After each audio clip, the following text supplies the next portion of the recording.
Olá, aqui quem fala é o professor Sherlock e hoje nós vamos seguir com a terceira parte do nosso detonado da Revolução Francesa.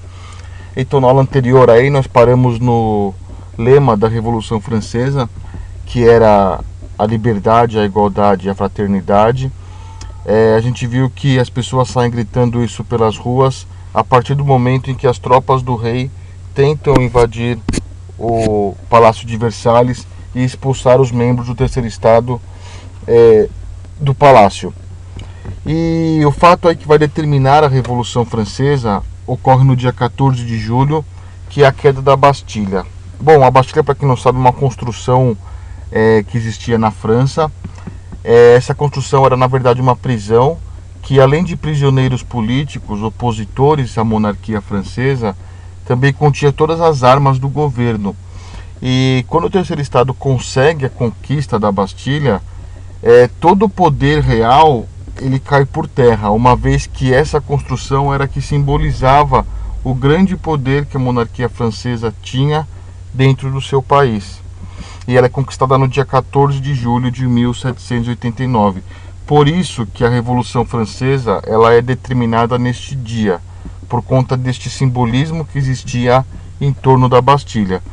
Claro, como vocês podem ver, a Revolução Francesa começou antes disso, mas o fato que vai determinar a consolidação da Revolução Francesa é quando o terceiro estado consegue se apoderar da Bastilha. Bom, quando isso ocorre, o rei Luís XVI percebe que a sua situação está extremamente complicada e ele, temendo aí causas ou perdas maiores, ele vai reconhecer aquela nova Constituição feita pelo terceiro estado e ele não vai se opor ao terceiro estado nesse momento. Ele vai aceitar aí o domínio do terceiro estado na França. Bom, quando o terceiro estado, enfim, consegue efetuar aí a sua revolução, algumas mudanças serão feitas. Só que essas mudanças elas foram aceleradas aí por causa de um fato que nós chamamos de grande medo. O que foi esse grande medo? Um mês depois da Revolução Francesa, no mês de agosto, a gente costuma chamar esse mês de agosto de o mês do grande medo. Por quê? Porque, sobretudo no campo, os servos que serviam aí aos nobres, à nobreza francesa, eles percebem que a revolução aconteceu, eles têm a informação dessa revolução acontecendo e eles começam a se revoltar contra os seus senhores. E aí muitos destes servos começam a perseguir os seus senhores, algo que até então era inimaginável. Mas a partir do momento em que eles sabem que houve essa Revolução Francesa, em que o terceiro estado está governando a França, eles decidem aí se revoltar. E aí começam a perseguir os nobres, invadem suas casas, torturam eles, suas famílias, seus filhos, matam, enforcam, queimam. Ou seja, há uma grande violência no mês de agosto, sobretudo contra a nobreza. Isso ocorre fundamentalmente no campo, porém, nas cidades isso também chega a acontecer. Por exemplo, em Paris. Claro que numa escala menor, numa dimensão menor, mas acontecia também. Então estes servos invadiam a casa dos nobres e torturavam e matavam a sua família inteira. Nas cidades, quem fazia isso não eram servos, porque não haviam servos nas cidades, mas eram membros do terceiro estado, mesmo pessoas mais pobres, até artesãos que, tomados pela revolução, pela euforia da Revolução Francesa, invadiam a casa de nobres e faziam a mesma coisa. Por causa disso, o mês de agosto é chamado de o Grande Medo. Bom, percebendo isso, os líderes da Revolução Francesa, a burguesia, ela vai acelerar algumas mudanças que ela tinha previsto naquela nova Constituição. Entre essas mudanças é o fim do regime feudal no campo, ou seja, não haverá mais servidão no campo. Esse regime feudal aí, o que era? Os servos eram sustentados pelos senhores, pela nobreza, em troca do seu trabalho. Eles não tinham liberdade, eram extremamente aí humilhados e viviam em situações precárias de vida, mas com a Revolução esses privilégios acabam. Agora esses camponeses, ou melhor, esses servos passarão a ser camponeses, terão direito a terras e teriam, né, teoricamente, uma condição de vida melhor. Não é bem o que acontece, como nós veremos mais para frente, mas enfim, neste caso aqui é o fim do regime feudal no campo. Isso já vai agradar um pouco estes servos que viviam na área rural da França. E o fim dos privilégios tributários, né, do clero e da nobreza. O grande desejo, né, do terceiro estado, da burguesia sobretudo, em acabar com esses privilégios do clero e da nobreza. Essas serão as duas medidas fundamentais da Revolução. Elas são aceleradas para diminuir este grande medo que existia na França no mês de agosto, e elas acontecem logo após a Revolução Francesa de fato se consolidar.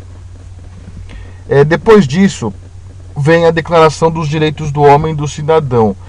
E essa declaração é bem interessante porque muitos dos artigos que existem nela nós seguimos até hoje, fazem parte da Declaração dos Direitos do Homem e do Cidadão de vários países, né? Que são, na verdade, os direitos fundamentais do cidadão, né? Respeito à dignidade, à igualdade perante a lei, liberdade política, religiosa e etc. Essa Declaração dos Direitos do Homem e do Cidadão foi uma conquista da Revolução Francesa e foi um legado que os revolucionários deixaram para a humanidade, né? Porque a partir daí todos os países adotaram essa Declaração dos Direitos do Homem e do Cidadão. Além disso, os revolucionários franceses vão confiscar as terras da Igreja Católica. A Igreja Católica tinha uma grande porcentagem das terras francesas e elas serão confiscadas pelo terceiro estado. E além disso, o terceiro estado vai criar o Estado laico. O que seria um Estado laico? Seria um país cujo governo não tinha nenhuma ligação com a religião. No caso aqui, a Igreja Católica. Mas o Estado laico é um Estado que não tem ligação com nenhum tipo de religião, independente se for católica, protestante, islâmica, etc. Essas são duas atitudes aí que vão mexer com uma outra instituição muito importante na Europa, que é a Igreja Católica. O Papa, obviamente, não vai aceitar isso, ele vai repudiar essa atitude dos revolucionários franceses e ele vai pedir para os sacerdotes franceses lutarem contra os membros do terceiro estado. Vão pedir para os padres, para os monges, para os bispos lutarem contra os revolucionários. Existem informações que alguns monges, alguns bispos lutaram de fato contra o terceiro estado. Os padres, eles apoiavam, né, as classes sociais mais baixas, portanto os padres seguiam aí o terceiro estado, não seguiam tanto as normas vindas da Igreja Católica, mas enfim, o que acontece? O Papa dá essa ordem, só que os sacerdotes, os bispos e os monges, a grande maioria deles foge da França, não vão se submeter a uma luta, né, uma vez que eles eram aí membros da Igreja Católica e não tinham nenhuma aptidão para a luta. Bom, percebendo aí toda essa mudança no quadro político, o rei Luís XVI, bastante confuso, sendo bombardeado por todos os lados, vendo todo o seu poder caindo por terra, ele vai tentar aí uma contra-revolução. Ele vai tentar uma jogada para que essa revolução acabe e ele retorne ao poder. Ele fará isso como? Aliando-se com dois países vizinhos da França, a Áustria e a Prússia. Por que ele faz isso? O governo tanto da Áustria quanto da Prússia temiam que esses ideais da Revolução Francesa, de igualdade, liberdade, fraternidade, se espalhassem pelo continente, se espalhassem pela Europa, e temiam que seus governos fossem ameaçados por esses ideais e que acontecesse nos seus países a mesma coisa que ocorreu na França. O povo se revolta, tira o rei do poder e governa ele, povo. E aí eles vão se aliar também aí ao rei Luís para tentar fazer uma jogada para conter essa Revolução Francesa e, na verdade, acabar com ela. E aí o que acontece? O rei Luís XVI vai se juntar aí com alguns membros da nobreza e de sua família, e no ano de 1791 eles vão tentar fugir escondidos para a Áustria.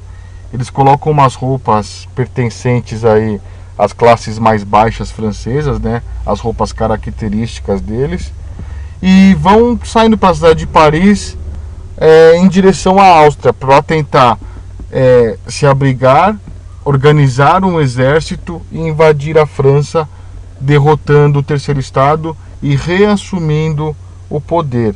Só que ele vai ser reconhecido na rua e ele vai ser preso. E a tentativa do rei Luís XVI de conter a Revolução Francesa, ela será perdida neste fato. Ele não consegue essa fuga. Ele é reconhecido na rua, alguém por azar, né, o reconhece, e ele é preso e é levado a Paris.